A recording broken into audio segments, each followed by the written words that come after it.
Brothers and sisters, welcome to our channel. మన రాష్ట్ర వ్యాప్తంగా యూనిఫైడ్ ఫ్యామిలీ సర్వే జరుగుతూ ఉంది. ఫ్యామిలీ బెనిఫిట్ కార్డ్ ద్వారా ఆ యొక్క కుటుంబంలో ఎంతమందికి అయితే ఏ పెన్షన్లకి లేకపోతే సర్వేలకి సంక్షేమ పథకాలకి అర్హత కలిగి ఉన్నారో ఆ డేటా అంతా బెనిఫిట్ కార్డులో వస్తుంది. రైట్. సో ఇప్పుడు మనకి హౌస్ హోల్డ్ మ్యాపింగ్లో స్ప్లిట్టింగ్ ఉందా, కొత్తగా యాడ్ చేసుకోవడానికి ఈ సర్వే ద్వారా కొత్తగా యాడ్ చేసుకోవచ్చా, ఈ సర్వే ద్వారా కొత్తగా స్ప్లిట్ చేసుకోవచ్చా, ఈ సర్వే ద్వారా ఏదైనా మార్పులు చేర్పులు చేయొచ్చా అనే చాలా మంది డౌట్స్ ఉన్నాయి. అసలు సర్వే ఎందుకు చేస్తా ఉన్నారు, గ్రామోడ్ సచివాలయ సిబ్బంది ఇంటింటికి వచ్చి సర్వే ఎందుకు చేస్తా ఉన్నారు అనేది మీకు తెలియజేస్తాను. ఇప్పుడు మీకు లైవ్లో డెమో యాప్ ఓపెన్ చేస్తా ఉన్నాను, మీకు తెలియజేస్తాను సర్వే ఏ విధంగా జరుగుతుంది ఏంటి అనేది. దయచేసి లైక్ చేయండి, 10 మందికి ఉపయోగపడుతుంది. కొత్తగా వస్తే సబ్స్క్రైబ్ చేసుకోండి. టాక్లో బాగా మీకు స్క్రీన్ మీద చూపిస్తున్నాను చూడండి. మీకు స్క్రీన్ మీద చూపించినట్టు అక్కడ మనకి డేటాబేస్ ఓపెన్ అయిన తర్వాత యూనిఫైడ్ ఫ్యామిలీ సర్వే యాప్ అండి. ఇది ఒక ఆధార్తో ఓపెన్ అవుతుంది. ఎవరు ఆధార్ అంటే సర్వేయర్స్, అంటే ఐ మీన్ గ్రామ వార్డు సచివాలయ సిబ్బంది ఎవరైతే ఉన్నారో వాళ్ళకి మాత్రమే ఇది ఓపెన్ అవుతుంది. సిటిజన్స్ తాముకు తాముగా ఇది సర్వే చేసుకోలేరు. ఖచ్చితంగా గ్రామ వార్డు సచివాలయ సిబ్బంది ద్వారానే ఈ సర్వే జరుగుతూ ఉంది. రైట్. సో అక్కడ మనకి 3 ఆప్షన్స్ ఉన్నాయి. సో ఈ 3 ఆప్షన్స్ ద్వారా మనం సర్వే చేయొచ్చు. బట్ నేను ఏమంటున్నానంటే ఈ సర్వే ఎందుకు చేస్తా ఉన్నారంటే రెవెన్యూ డిపార్ట్మెంట్కి, పంచాయతీరాజ్ డిపార్ట్మెంట్కి, ఎడ్యుకేషన్ డిపార్ట్మెంట్కి, సోషల్ వెల్ఫేర్ డిపార్ట్మెంట్కి, అదేవిధంగా హెల్త్ డిపార్ట్మెంట్కి, అగ్రికల్చర్, ఫిషరీస్, యానిమల్ హస్బెండరీ, ఇలా రకరకాల డిపార్ట్మెంట్లు పంచాయతీ లెవెల్లో డీసెంట్రలైజ్ చేసి ఉన్నాయి పవర్స్. సో వాళ్ళందరికీ కూడా ఏదైనా ఒక డేటా అంటే ఏ డిపార్ట్మెంట్కి ఆ డిపార్ట్మెంట్కి డేటా అవసరం వస్తుంది.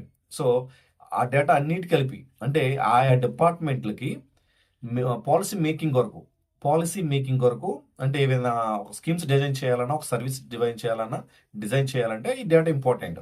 అదేవిధంగా రియల్ టైం గవర్నెన్స్ అందించాలని చెప్పేసి, అదేవిధంగా ఎవిడెన్స్ బేస్ మీద అంటే ఇప్పుడు గ్రామవార్డు సచివాలయం ఇంటికి వెళ్ళినప్పుడు వాళ్ళు చెప్తున్న సమాధానానికి చెప్తున్న దానికి ఎవిడెన్స్తో సహా అప్లోడ్ చేయాల్సి ఉంటుంది. కాబట్టి ఈ విధంగా అలాగే proactive delivery of social welfare schemes and public services వీటిని కూడా అందించాలి అనేది ఒక మెయిన్ ఆబ్జెక్టివ్గా సర్వే జరుగుతూ ఉంది. ఒకసారి మనం సర్వేలోకి వెళ్తే ఇక్కడ list of house holds for survey అంటే హౌస్ హోల్డ్ జిఎస్డబ్ల్యూఎస్ డేటా ఏదైతే ఉందో ఆ డేటా ఇక్కడ కనబడుతుంది, ప్రతి హౌస్ హోల్డ్ కనబడుతుంది.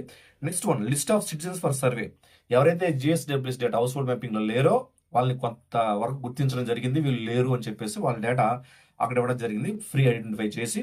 అలాగే మూడోది ఏంటంటే యాడ్ సిటిజన్స్ టు డేటాబేస్, అంటే ఏ డేటా అలా ఐడెంటిఫై చేయనివి కావచ్చు, అదేవిధంగా ఐడెంటిఫై చేయనివి, అదేవిధంగా సీజనల్ మైగ్రేషన్తో వేరే వేరే డిస్ట్రిక్షన్స్ వస్తూ ఉంటారు, వాళ్ళని యాడ్ చేయడానికి అవకాశం ఉంటుంది.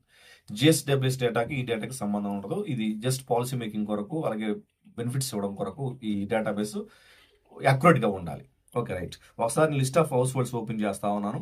అక్కడ మనకి క్లియర్గా అర్థమవుతుంది ఏంటి అంటే విత్ ఆధార్తో మనం సర్వే చేయొచ్చు, లేదంటే ఇక్కడ క్లస్టర్స్ కనిపిస్తున్నాయి. ప్రతి సచివాలయం ఎంప్లాయీకి కొన్ని క్లస్టర్స్ కనిపిస్తాయి, ఇలా కొన్ని క్లస్టర్స్ ఇక్కడ కనిపిస్తూ ఉన్నాయి.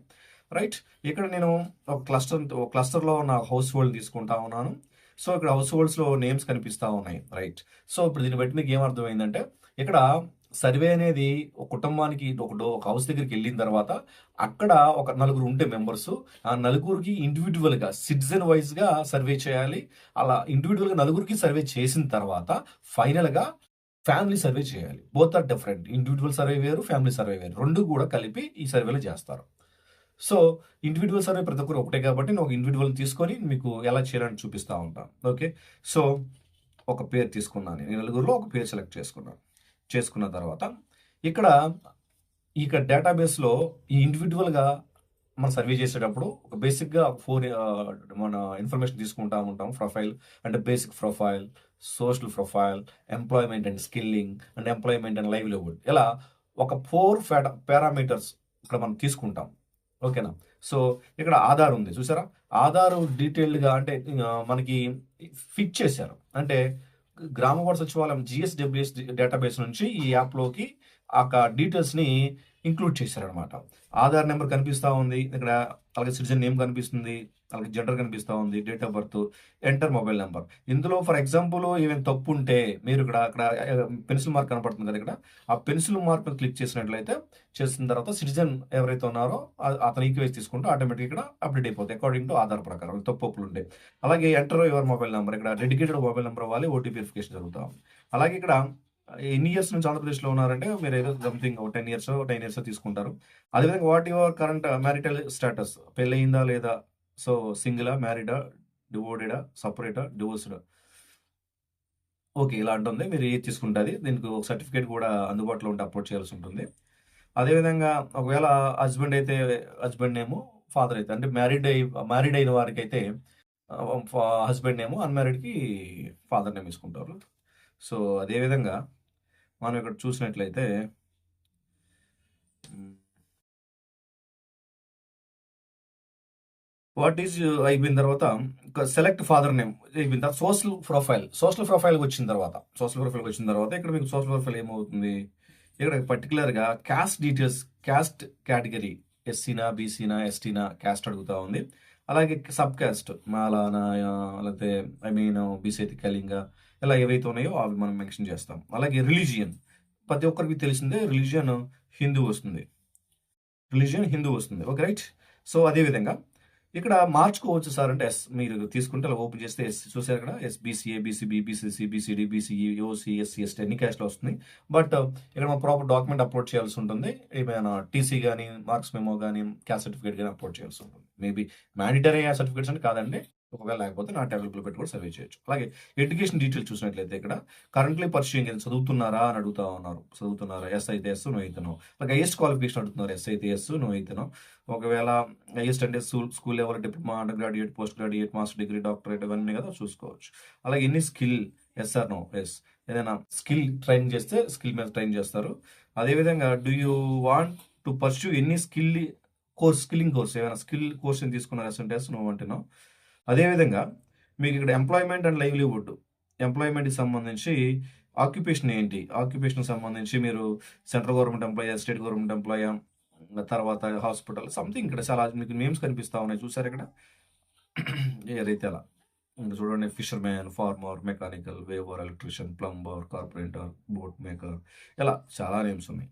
అలాగే are you self employed? Yes అయితే ఎస్, నో. సెల్ఫ్ ఎంప్లాయిడ్ అంటే సొంతంగా మనం ఏదైనా బిజినెస్ లాంటివి చేస్తా ఉన్నాను మన ఇష్టం. అలాగే do you migrate temporary for work another district from part of the year. So, ఇదే ఇయర్‌లో మైగ్రేట్ వచ్చారా? అంటే సీజనల్ మైగ్రేషన్ మీద డిస్ట్రిక్ట్ మారుతూ ఉంటారు కదా! అది. Are you willing to set up your own business? Yes or no? Yes అయితే ఎస్. అలాగే ఇక్కడ డిజేబిలిటీకి సంబంధించి కూడా అడుగుతా ఉన్నారు. డిజేబిలిటీకి సంబంధించి మెంటల్ ఇల్‌నెస్, మెంటల్ రిటార్డేషన్ ఉన్నాయి కదండీ! మనకి hearing impairment, visual impairment. So, వాటికి సంబంధించి అడుగుతా ఉన్నారు. ఒకవేళ అది మీరు చేస్తే ఏంటి ఎస్ ఆర్ నో అని పెట్టాల్సి ఉంటుంది. ఈ విధంగా సర్వేయర్ ఈకేవైసీ వేయాలి. సర్వే ఈకేవైసీ వేసిన తర్వాత అందరూ అన్ని నలుగురికి చేసినప్పుడు నలుగురికి ఎవరైతే సచివాలయ స్టాఫ్ వచ్చారో ఈకేవైసీ వేస్తారు. వేసిన తర్వాత ఫ్యామిలీ ఈకేవైసీ ఫైనల్. ఫర్దర్‌గా అడుగుతుందండి.